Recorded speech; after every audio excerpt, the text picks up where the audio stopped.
Oh, received your question here. I drew a picture, I guess.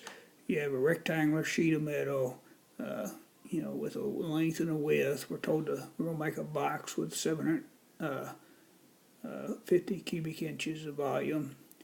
You're told you're gonna cut 5 inches out each corner.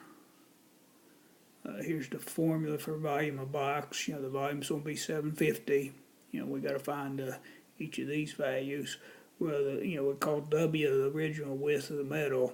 You're going to cut out 5 on this side and another 5 on this side, so you don't take out 10 from that original width.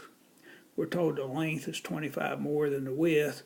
Again, we're cutting out 5 from each part, so we're going to take away 10 from 25. That gives you the 15. So that'll be the length there. That'll be the width. And the height is the 5 inches you're cutting out. First thing I do is divide each side by 5, just make the numbers a little smaller like I did in class.